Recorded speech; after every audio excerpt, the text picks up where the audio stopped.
Hello friends, मैं चतुर्भुज।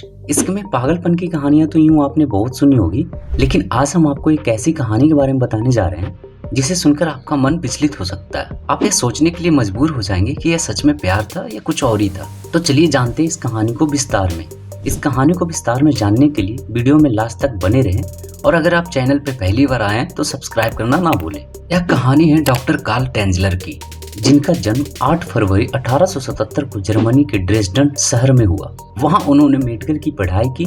प्रथम विश्व युद्ध के बाद साल 1926 में कार्ल अमेरिका आ गए, जहां उन्होंने काउंट कार्ल वॉन कोलस नाम से जाना जाने लगा। उनका दावा था कि उन्होंने अलग अलग विश्वविद्यालय की डिग्रियां हासिल की है। साथ ही कार्ल कहा करते थे कि वह एक महल में पले बड़े हैं। वह खुद को काफी बुद्धिमान बताते थे, लेकिन बाद में जब उनकी सच्चाई लोगों को सामने आई तो हर कोई हैरान रह गया। दरअसल उन्होंने किया क्या, कुछ ऐसा था। आखिर कार्ल ने ऐसा क्या किया जो पूरी दुनिया उन्हें जानने लगी। द सन के मुताबिक जर्मनी से अमेरिका आने के बाद कार्ल फ्लोरिडा के मरीन हॉस्पिटल में एक्सरे टेक्नीशियन के रूप में काम करने लगे। डॉक्टर कार्ल टेंजलर की माने तो उन्हें बचपन से ही एक सपना होता था, जिसमें उन्हें एक खूबसूरत काले घने बालों वाली एक युवती दिखती थी। सपने में उनकी एक महिला पूर्वज भी आती थी और वह कहती थी कि यही युवती तुम्हारी असली प्यार है। बार बार ऐसा सपना आने लगा तो कार्ल भी मान लिया कि यही उनका असली प्यार है।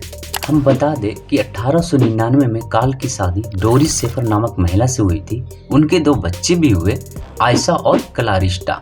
लेकिन पत्नी से भी कार्ल अक्सर उस सपने का जिक्र करते थे और कहते थे उनका असली प्यार वह नहीं बल्कि सपने में आने वाली एक लड़की है। इसके बाद ही 1926 में बीवी और बच्चों को जर्मनी में छोड़ नौकरी के लिए वो खुद अमेरिका आकर रहने लगे।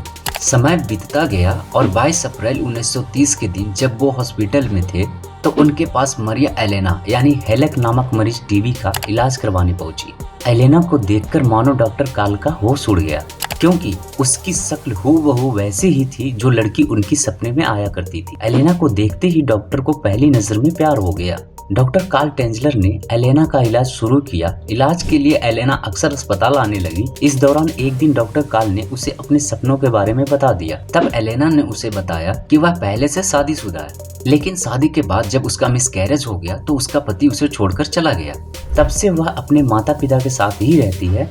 वैसे भी 1909 में जन्मी एलेना डॉक्टर कार्ल से 32 साल की छोटी थी। उम्र का इतना गैप होने के बावजूद कार्ल उनसे प्यार करने लगे थे। वह उसे मन ही मन में अपनी पत्नी भी मानने लगे। उस दौरान टीबी का इलाज संभव नहीं था, इसलिए हॉस्पिटल वालों ने एलेना को कहा कि अब वह घर पर ही रह सकती है और हॉस्पिटल आने की उसे जरूरत नहीं है। जब यह बात कार्ल को पता चली, उन्हें बहुत दुख हुआ। वे तुरंत एलेना के घर पहुंचे और कहा कि उसका इलाज वो अपने खर्चे पे करेंगे, उसी के घर पे करेंगे। एलेना के माता पिता भी इस बात को लिए मान गए।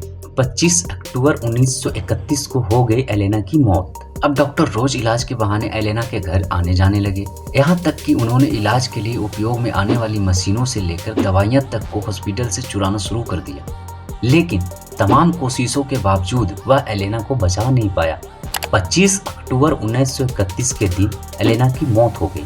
एलेना की मौत में कार्ल को इतना बड़ा झटका लगा कि वे अपने होश ही खो बैठे।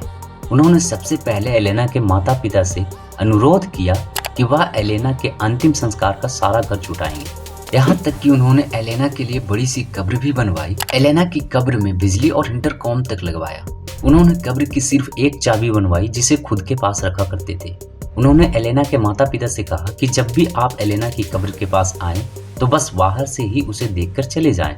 लेकिन डॉक्टर के दिमाग में अब भी एलेना को लेकर इस कदर पागलपन था कि वह रोज कब्र में जाते और दिन हो रात हो घंटों वहीं बैठे रहते, उसकी कब्र के पास बैठकर उससे बातें करते। एलेना के माता पिता को जब यह बात पता चली तो वो काफी हैरान रह गए, लेकिन उन्होंने सोचा कि समय के साथ साथ डॉक्टर का यह पागलपन ठीक हो जाएगा, पर वह नहीं हुआ। और वो ये नहीं जानते थे कि ये तो बस शुरुआत, आगे तो इससे भी भयानक कुछ होने वाला है। दरअसल 2 साल बाद डॉक्टर को फिर से वो सपने आने शुरू हो गए। उन्हें अब उनकी पूर्वज कहती थी कि एलेना को तुम घर ले आओ और अपने पास रखो। डॉक्टर ने इस बात पर गौर किया और अप्रैल 1933 को चुपके से कब्र खोदकर सड़ी गली एलेना की लाश को उठाकर वह घर ले आए। किसी को भी इस बात की भनक नहीं लगी। अब लाश को तो डॉक्टर कार्ल ने घर ले आए, लेकिन वह इतनी सड़ और गल चुकी थी कि उससे काफी बदबू आ रहे थे। डॉक्टर कार्ल ने फिर सोचा कि क्यों ना एलेना की लाश को फिर से नया शरीर दिया जाए। इसलिए उन्होंने मोम की मदद से एलेना के शरीर को बनाना शुरू किया। प्लास्टिक ऑफ पेरिस की मदद से उसके चेहरे बनाया। आंखों पर 2 कांच के गोले लगा दिए, सिर पर नकली बाल लगाए, बदबू भगाने के लिए रोजाना महंगे महंगे परफ्यूम उस कमरे में छिड़कने लगे। रोज डॉक्टर काल घंटों घंटों उस लाश से बात करते थे, उसके सामने नाचते गाते, उसे अपने साथ सुलाते, वह उसे अपनी दुल्हन मानते थे। ऐसे ही 7 साल बीत गए, लेकिन 7 साल बाद एलेना की बहन ने गौर किया कि अब डॉक्टर काल एलेना की कब्र पे आते ही नहीं है। उसे ना जाने क्यों पर डॉक्टर पर शक हुआ, तो वो एक दिन अचानक उनसे मिलने उनके घर आ पहुंची। लेकिन यहाँ का मंजर देखकर वह दंग रह गई। उसने देखा कि डॉक्टर काल ने अपने घर में एक लाश रखी हुई है और वह उससे बातें कर रहे थे। डॉक्टर एलेना की बहन तुरंत पुलिस को इसकी सूचना दी।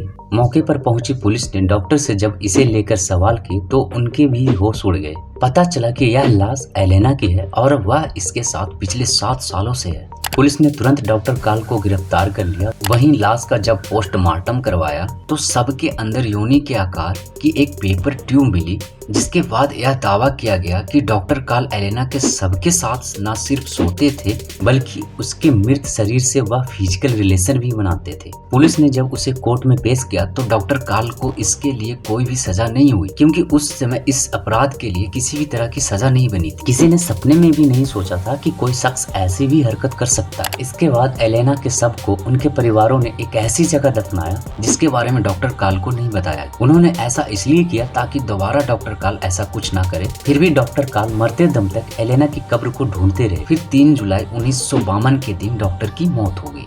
अगर वीडियो अच्छी लगी तो कमेंट करें और ऐसे ही इन्फॉर्मेटिव वीडियो देखने के लिए हमारे चैनल को सब्सक्राइब करें, लाइक करें और शेयर करना ना भूलें।